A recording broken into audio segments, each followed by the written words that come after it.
तो अभी हमने ये देख लिया फाइनली, और मैंने ये नोट में लिखवाया आपको कि सम जो है डिस्ट्रीब्यूशन फैक्टर्स का इक्वल टू 1 आता है हमेशा किसी भी जॉइंट से। ठीक, तो अगर मैं लिखूं जैसे मैंने अभी लिखवाया था, तो distribution factor of OA plus distribution factor of OB plus distribution factor of OC plus distribution factor of OD will be equal to 1। ठीक, तो ये हुआ आपका एक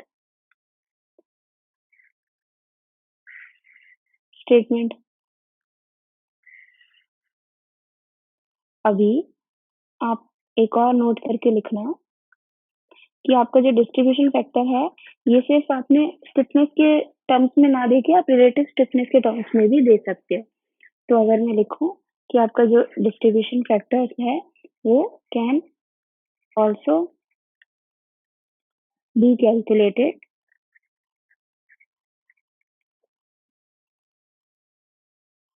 यूजिंग रिलेटिव स्टिफनेस।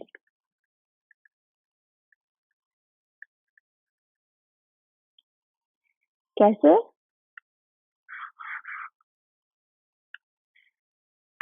आपका आप आप क्या करो, समेशन ऑफ रिलेटिव स्टिफनेस निकाल लो सबसे पहले। तो वो क्या होगा, relative stiffness of 1 plus relative stiffness of 2 plus relative stiffness of 3 plus relative stiffness of 4। जैसे मैंने साइड में रिलेटिव स्टिफनेस की वैल्यूज भी लिखवाई थी ना, तो ये हुआ था। और समेशन जो है आपका रिलेटिव स्टिफनेस का ये आया। अब डिस्ट्रीब्यूशन फैक्टर आप क्या करोगे, डिस्ट्रीब्यूशन फैक्टर आप एक एक का किस तरह से निकालोगे, सेम वही कंडीशन करनी है, relative stiffness of 1 divided by sigma R S. ठीक, फिर अब आपको क्या करना है, डिस्ट्रीब्यूशन फैक्टर जानना है ओबी का। तो आप सिंपली करोगे relative stiffness of 2 divided by sigma R S.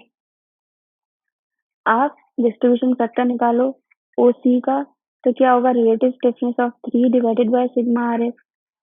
और डिस्ट्रीब्यूशन फैक्टर निकालो आप ओडी का, तो वो क्या होगा, relative stiffness of 4 divided by sigma R S. और अगर मैं बोलूं तो मेरा final relative stiffness distribution factor की वैल्यू क्या आनी चाहिए, समेशन ये आपका इक्वल टू 1 आना चाहिए।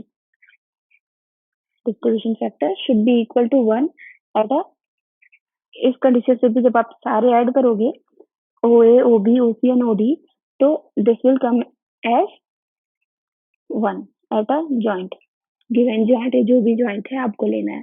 ठीक, अब चलो एक एग्जांपल ले लेते हैं। हमने ये अभी तक जितना भी थ्योरी पूरा पढ़ा, अब मेरे को क्या करना है, मोमेंट डिस्ट्रीब्यूट करना है। उसके लिए मैं एक एग्जांपल लेती हूँ। मैंने क्या किया, अब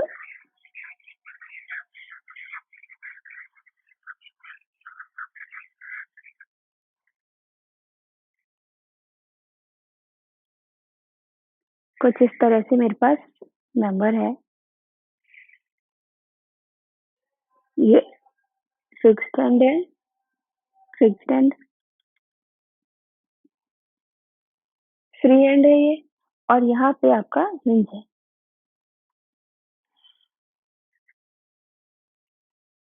ठीक, fixed and hinge and free and, मैंने नाम दे दिया इसका A B C and D, 4 ends है। अब मैंने क्या बोला, ये मैंने O दे दिया। ठीक, और मैंने बोला कि मैंने यहाँ सेंटर पे एक मोमेंट लगाया है M। ठीक, मैंने सेंटर पे मोमेंट लगाया है M, और मैंने प्रॉपर्टीज दे दी इसकी I1 L1 E I2 L2 E I3 L3 E and I4 L4 E। ठीक है, अब मैंने ये तो स्ट्रक्चर दिया, मैंने बोला कि मोमेंट जो है डिस्ट्रीब्यूट करके बताओ। ठीक है, मैंने बोला मोमेंट डिस्ट्रीब्यूट करके बताओ चारों मेंबर्स में।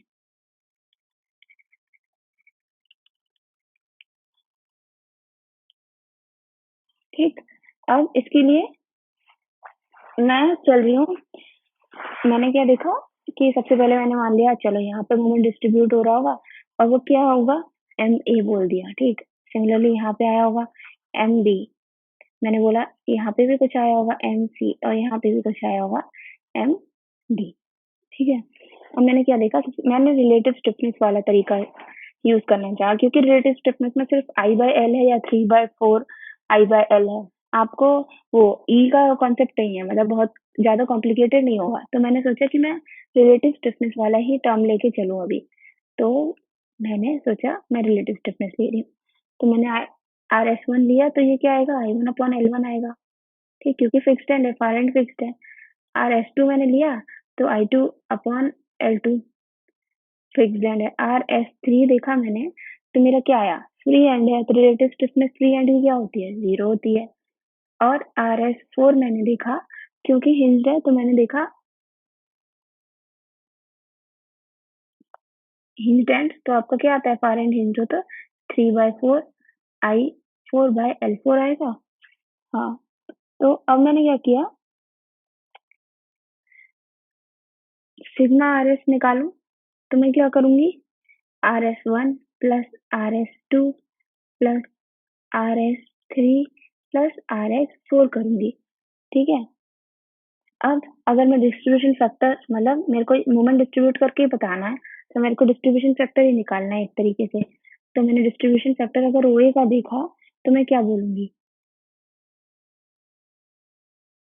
मैं बोल सकती हूँ K1/सिग्मा के और यही इक्वल था आपका RS1/सिग्मा RS के, ठीक है। तो इससे क्या आएगा, इससे आप देख सकते हो कि आपका मोमेंट एट ओ ए क्या होगा, ये m times of distribution factor हो जाएगा ओ ए। तो जैसे कि मैंने अभी देखा कि मैंने डिस्ट्रीब्यूशन फैक्टर बोला RS1/सिग्मा RS और डिस्ट्रीब्यूशन फैक्टर के हिसाब से ही मूवमेंट डिस्ट्रीब्यूट होगा। तो मैं सिंपली बोल सकती हूँ कि हाँ डिस्ट्रीब्यूशन फैक्टर ये हुआ। तो मैं जो मूवमेंट जो MOA मतलब जो मूवमेंट OA में जाने वाला है उस मूवमेंट की वैल्यू क्या होगी, जो हमारा मूवमेंट टोटल मूवमेंट है into distribution factor, distribution factor into total movement कर दो तो, और डिस्ट्रीब्यूशन फैक्टर किसका, डिस्ट्रीब्यूशन फैक्टर ऑफ मेंबर ओ ए। तो मेंबर ओ ए के डिस्ट्रीब्यूशन फैक्टर से टोटल मूवमेंट का मल्टीप्लाई करो तो आपका ओ ए में कितना मूवमेंट जाएगा वो निकल के आ जाता है। सिमिलरली आप क्या देखोगे, अगर आप distribution factor for O A O B देखो तो ओ बी के लिए भी आप बोल सकते हो RS2/सिग्मा RS।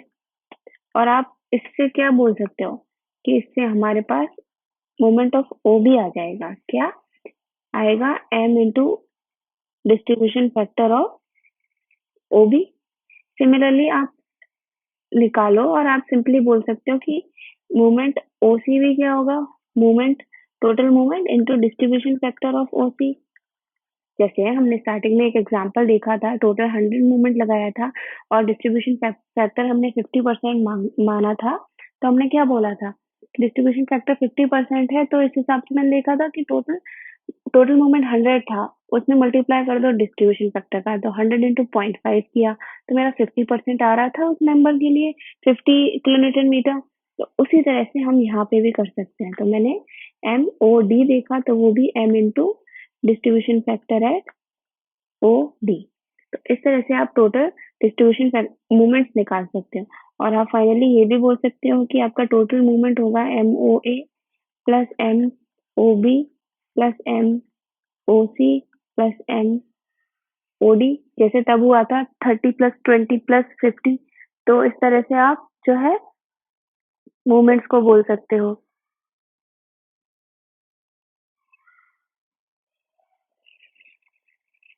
अब देखो इस एग्जांपल में देखो मैंने क्या बोला कि मूवमेंट डिस्ट्रीब्यूट हुआ, ये मूवमेंट टोटल 100 था, ठीक, मान लो कुछ भी था m था। मैंने कहा कि ये MOA आया यहाँ डिस्ट्रीब्यूट हुआ, सेम इसने यहाँ डिस्ट्रीब्यूट किया कहाँ पे MOD, ठीक, सेम उसने MOC यहाँ डिस्ट्रीब्यूट किया और सेम उसने ओ बी, ठीक। ओ A, O B, O C, O D इसने 4 पार्ट्स में डिवाइड कर दिए अकॉर्डिंग टू उनके डिस्ट्रीब्यूशन फैक्टर। अब मैं क्या बोल सकती हूँ? अब आप बताओ, क्या यहाँ पे कोई इंड्यूस मोमेंट आएगा? मतलब एमडी की वैल्यू कोई आएगी? हमने पढ़ा हुआ है अभी तक कि फार एंड अगर आपका हिंज्ड हो तो वो कोई मूवमेंट लेगा ही नहीं। तो आप सिंपली बोल सकते हो कि एमडी जीरो हो जाएगा। अच्छा, ठीक है, हमने बोल दिया एमडी इक्वल टू जीरो। अच्छा, अब ये बताओ कि आपका यहाँ पे सी पॉइंट पे मूवमेंट इंड्यूस होगा कोई? फ्री हैंड है, फ्री हैंड में कोई मूवमेंट इंड्यूस होता है? नहीं, हमने ये भी केस देखा था। तो मैं क्या बोल सकती हूँ? M C equal to zero बोल सकती हूँ। हाँ, बोल सकती हूँ। अच्छा, तो अब मैंने बोला कि एम डी मेरा जीरो हो गया, एम सी जीरो हो गया। तो और क्या? एम ए की वैल्यू कितनी आएगी? फार एंड आपका क्या है? तो मैं बोलूँ एम ए कितना आएगा? फार एंड फिक्स्ड पे आपका मूवमेंट कितना हो जाता है? टोटल मूवमेंट का कितना? One four one, like half हो जाता है, वन बाय टू हो जाता है। मतलब क्या हुआ? अगर फार एंड फिक्स्ड हो तो हाफ मूवमेंट इंड्यूस होता है।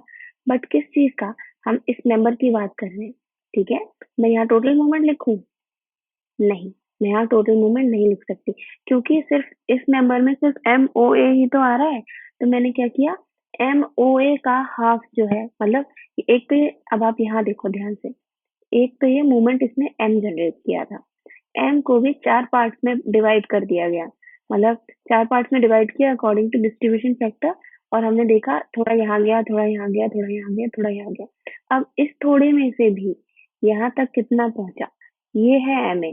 ठीक है, कितना पहुंचेगा वो डिपेंड करेगा कि यहाँ पे आपका जॉइंट किस तरह से है। ठीक, अगर फिक्स जॉइंट है तो इसका भी हाफ पहुंचेगा। अगर हिंज है तो जितना बचा ये एम ओ डी, इसका कुछ भी नहीं पहुंचेगा, क्योंकि वो ले ही नहीं सकता मोमेंट। फ्री हैंड है तो भी कुछ भी नहीं पहुंचेगा, क्योंकि वो मोमेंट नहीं लेगा फ्री हैंड। तो मैं क्या बोलूंगी? एम ओ ए पे, मतलब एम ए की वैल्यू क्या होगी? M O A divided by two होगी। हाँ बिल्कुल। एम बी भी आपका फिक्स्ड सपोर्ट है, तो आप बोल सकते हो M O B divided by two. तो इस तरह से आपने ये दो वैल्यूज बोल दी कि एम ए आपका हाफ हो जाएगा ऑफ द डिस्ट्रीब्यूटेड मूवमेंट, और M C equal to zero and M D equal to zero होगा। हाँ बिल्कुल होगा। तो इस तरह से मैं क्या करूंगी? मैं क्वेश्चन एनालाइज करूंगी। अभी मैं कोई क्वेश्चन नहीं करा रही आपको, बट क्या बता रही हूँ, एक कॉन्सेप्ट बता रही हूँ, बेसिक नॉलेज बता रही हूँ कि यहाँ हो क्या रहा है, डिस्ट्रीब्यूशन का मतलब क्या है, और मूवमेंट किस तरह से डिस्ट्रीब्यूट हो रहे हैं, और उसके साथ साथ वो किस तरह से इंड्यूस होके, मतलब ये क्या था? इंड्यूस मूवमेंट ही तो थे। ये क्या थे? आपके कैरी ओवर मूवमेंट थे सारे के सारे। तो मैं बोल सकती हूँ ये सब सीओएम थे। तो आपका कितना कैरी ओवर मूवमेंट जा रहा है, ये आपकी वैल्यू आपको इस कॉन्सेप्ट से समझ में आई होंगी। आई होप, अगर ऐसा है तो आप कमेंट करना। ठीक है, एक क्वेश्चन कर लेते हैं तो आपको और क्लियर हो जाएगा।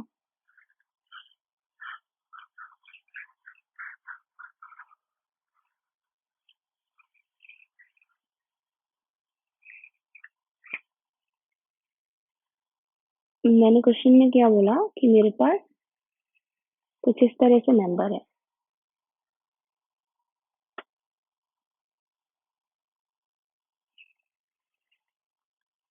यहाँ पे फिक्स्ड एंड है,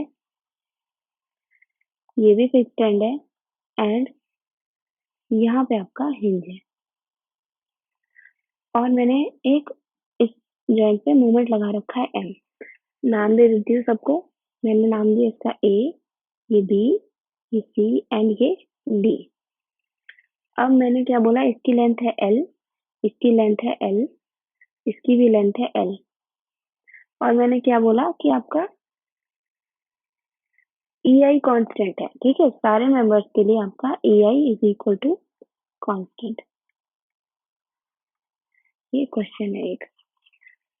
और मुझसे ये पूछा है कि इस मूवमेंट की वजह से बी पॉइंट पे रोटेशन कितना आ रहा है, थीटा बी बता दो। ठीक है, मैं कैसे बताऊंगी थीटा बी? अगर इस टाइप का क्वेश्चन आपके गेट में आ जाए तो आप क्या करोगे? छोड़ दोगे? बिल्कुल नहीं, छोड़ना नहीं है। इसका आपको कॉन्सेप्ट याद रखना है कि आप कैसे करने वाले हो। देखो आपको मोमेंट दिया हुआ है, m is equal to k theta होता है। स्टिफनेस हमको, अब देखो हमारे पास मोमेंट है, हमको थीटा निकालना था बी पे, ठीक, और हमको स्टिफनेस चाहिए फिर बी पे। अगर ये हो हमारे पास तो m बाय k कर दें, हमको थीटा बी की वैल्यू मिल जाएगी।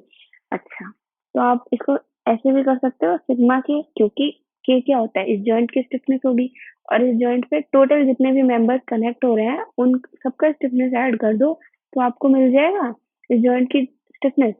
तो आप इसको सिग्मा के इंटू थीटा भी लिख सकते हो। अच्छा, हाँ लिख सकते हैं ना, ठीक है। अब मैंने क्या किया, मैंने किया के, क्या, बी ए की स्टिफनेस देखो, प्लस के बी सी, डी बी लिख लेते हैं, प्लस के बी सी, तीनों का एड ही तो होगा समेशन सिग्मा के, ठीक है, इंटू थीटा भी। अच्छा, अब मैंने लिखा फाइनली, अब मेरे पास क्या है, ये मोमेंट है एम, के बी ए की वैल्यू मैं तो इजीली निकाल सकती हूँ, फार एंड फिक्स्ड है, इसकी स्टिफनेस क्या होनी चाहिए इस जॉइंट की, के, it's not k, it should be far and fixed, that means stiffness should be 4ei by l, है ना? हाँ बिल्कुल ठीक। K B D far end again fixed, stiffness 4ei by l, और मैं एल भी सेम है सबका, देखो लेंथ भी सेम है, ई आई भी कांस्टेंट है, सेम है, तो मैं कुछ नहीं कर सकती चेंज, ठीक है। अब ये फार एंड हिंज्ड है, तो मैं यहाँ क्या लिखूंगी, 3ei by l लिखूंगी, हाँ बिल्कुल, इंटू थीटा भी करूंगी, हाँ। अच्छा, तो मैंने क्या देखा, मैंने सब कुछ ये कॉमन लिया, तो मेरे पास क्या आया, एल, और 4 + 4 8 + 3 11, 11 E I by L into theta B.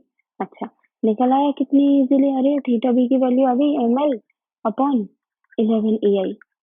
अब आप सोचो ये मोमेंट डिस्ट्रीब्यूशन से आपने कितना इजीली कर लिया, अगर आपको स्टिफनेस का कॉन्सेप्ट पता हो, ठीक है। एक एक कॉन्सेप्ट, अगर छोटे छोटे कॉन्सेप्ट भी आपको याद है, इस क्वेश्चन करने में कुछ नहीं था, आपको समझाने में मुझे बस थोड़ा टाइम लगा, ये आपका 30 सेकंड का क्वेश्चन था।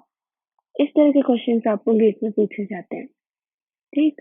तो ये हो गया आपका, सिंपली आपने थीटा बी की वैल्यू निकाल दी, भाई इस जॉइंट पे कितना रोटेशन आने वाला है। तो इस तरह से आप कुछ क्वेश्चन सॉल्व करोगे, ठीक। एक और क्वेश्चन ले लेते हैं, कॉन्सेप्ट और अच्छे से बन जाएगा। बस एक बार कॉन्सेप्ट बन जाए, फिर किसी चीज की टेंशन नहीं है, फिर तो आप सारे जितने भी बुक्स में क्वेश्चंस हो, प्रीवियस ईयर क्वेश्चन सब सॉल्व करके देखो, बहुत फास्ट तरीके से आप कर पाओगे। अच्छा, तो अब की क्वेश्चन मैंने कुछ इस तरह से लिया,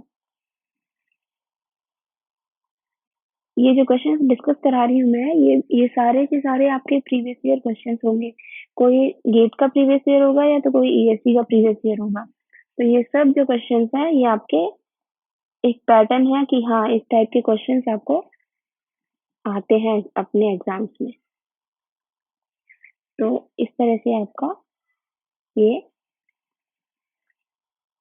नंबर है, ये P है, ये Q है, ये R है, ये S है, ये पॉइंट T है, and we have a moment at T that is m is equal to 100 kilonewton metre, and इसकी लेंथ है 1 मीटर, इसकी लेंथ है 3 मीटर, इसकी लेंथ है 4 metre, and it is 2 metre, ठीक है। अब मेरे से क्या पूछा है, मेरे से बोला है कि आप मोमेंट एट क्यू निकालो, क्यू पे क्या मोमेंट आ रहा है वो बताओ, ठीक है। तो इन्होंने पूछा मोमेंट एट सपोर्ट क्यू क्या है, ठीक है, और इन्होंने बोल दिया आपको कि ई आई कॉन्स्टेंट है, ठीक। अच्छा, अभी मोमेंट निकालना है मुझे, मैं क्या करूँ, सिंपली सबसे पहले अपना डिस्ट्रीब्यूशन फैक्टर निकालती चलती हूँ। डिस्ट्रीब्यूशन फैक्टर, ये क्वेश्चन तो लिख दूँ मैं, क्वेश्चन है ये, डिस्ट्रीब्यूशन फैक्टर निकाल रही हूँ मैं, तो मैंने लिखा ये, मैं रिलेटिव स्टिफनेस की हेल्प से निकाल रही हूँ, उसमें मुझे मुझे इजी लगता है, तो आपको जो अच्छा लगे आप उस तरीके से डिस्ट्रीब्यूशन फैक्टर निकालो। तो मैंने पहले टीपी का निकाला, ठीक, टीपी का ये मेरे को आया, देखो फार एंड हिंज है तो 3/4 आई बाई एल, ठीक, और तो इससे हमारे पास क्या आया, लेंथ कितनी है 3i/4, लेंथ है इसकी 3 मीटर, कैंसिल हो गया तो i/4 आ गया इसका रिलेटिव स्टिफनेस। ठीक है, तो मैं अगर इसका डिस्ट्रीब्यूशन फैक्टर निकालूं तो वो क्या दूंगी, टीपी का i/4 डिवाइडेड बाय, अच्छा टोटल कितनी होगी,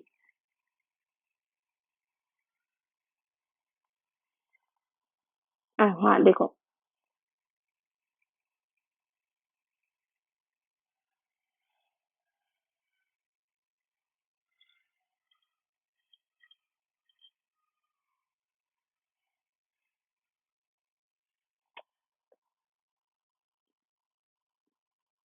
टोटल अभी कैसे निकालेंगे, रुको, देखो अब क्या करो, आप आर एस सबका पहले टोटल करोगे आर एस का, तभी तो डिवाइड करोगे उससे। ठीक है, तो टी क्यू किया आपने, टी क्यू का क्या है, फार एंड फिक्स है। ठीक है, हमने किया आई/एल, आई/एल मतलब 2 मीटर है तो I/2। ओके, अब मैंने क्या किया, R S of T R, T R का मैंने क्या देखा, I/L होगा फिर से, क्यों, फार एंड फिक्स्ड है, तो I/4 हुआ ये। ठीक है, अब मैंने क्या किया, R S of T S, क्या देखा मैंने, इसकी क्या आती है, जहाँ फार एंड फ्री होता है तो जीरो आती है, तो आपकी रिलेटिव स्टिफनेस इसकी आ गई जीरो। अब मैं क्या करूँ, मैंने सिग्मा मतलब समेशन देखा आर एस का कितना आ रहा है, I/4 प्लस I/4 कितना हुआ, I/2 प्लस I/2 कितना हुआ, I, तो टोटल आप बोल सकते हो I आ गया आपका समेशन। अच्छा, तो यही तो मुझे रखना था यहाँ पे, तभी तो मैं डिस्ट्रीब्यूशन फैक्टर निकालूंगी, तो I/4 डिवाइडेड बाय I किया मैंने, तो डिस्ट्रीब्यूशन फैक्टर इसका क्या आया, 1/4 आया। हाँ, ठीक है, अब मैंने इसका डिस्ट्रीब्यूशन फैक्टर देखा टी क्यू का, तो मेरे पास ये क्या आया, I/2 डिवाइडेड बाय I, तो मैंने देखा 1/2। मैंने डिस्ट्रीब्यूशन फैक्टर देखा अपना टी आर का, तो मैंने क्या देखा, ये फिर से I/4 डिवाइडेड बाय I, तो मैं सिंपली क्या बोल सकती हूँ कि 1/4 हो गया। और डिस्ट्रीब्यूशन फैक्टर अगर मुझे टी एस का देखना हो तो मैं क्या बोलूंगी, जीरो, है ना, वहां तो कोई मूवमेंट नहीं जाएगा फ्री एंड में। और सिग्मा डिस्ट्रीब्यूशन फैक्टर क्या आना चाहिए, एक चेक है हमारे पास, सिग्मा डिस्ट्रीब्यूशन फैक्टर सबका समीशन 1 आना चाहिए, आ रहा है क्या, 1/4 प्लस 1/4, 1/2 प्लस 1/2, हाफ हाफ हो गया 1, तो डिस्ट्रीब्यूशन फैक्टर 1 आ रहा है, इसका मतलब हमारी वैल्यूज करेक्ट है। ठीक है, मैंने क्या किया, डिस्ट्रीब्यूशन फैक्टर निकाल दिया। अब मैं क्या बोलूंगी, हाँ मुझे पता है, अब मैंने मेरे को क्या करना है, सिंपली मुझे ये पता चल गया कि डिस्ट्रीब्यूशन फैक्टर एट क्यू क्या है, टी क्यू का डिस्ट्रीब्यूशन फैक्टर है 1/2। तो अगर मुझे मूवमेंट निकालना हो, एम टी क्यू निकालना हो, ठीक, तो मैं क्या करूंगी, मैं एम करूंगी into distribution factor of T Q कर दूंगी। हाँ हाँ करूंगी। अब मैंने क्या किया, लिखा मैंने, टोटल मूवमेंट कितना है 100 इंटू डिस्ट्रीब्यूशन फैक्टर कितना है टी क्यू का 1/2। तो मैंने क्या देखा, टी क्यू आपका मूवमेंट लेगा 50 किलो न्यूटन मीटर का, हाँ बिल्कुल लेगा, ले रहा है यहाँ पे। अच्छा, तो ये क्या हुआ, ये एम क्यू की वैल्यू हुई, नहीं, ये मेंबर में कितना मूवमेंट है उसकी वैल्यू हुई। और एम क्यू क्या होगा, एम क्यू जो है उसका हाफ होगा, क्योंकि when free and far end is free fixed, what we get half of induced moment। तो मैंने क्या किया, 50 डिवाइडेड बाय 2 किया, तो मेरे पास 25, तो एम क्यू की वैल्यू आएगी 25 kilo newton metre. I hope आप लोग को ये क्लियर होगा अभी। तो ये लेक्चर में अभी यही क्लोज करते हैं। नेक्स्ट में हम एक और कॉन्सेप्ट जो है इसका, जो बहुत इंपॉर्टेंट कॉन्सेप्ट है, that is fixed and movement, वो डिस्कस करूंगी। Thanks everyone.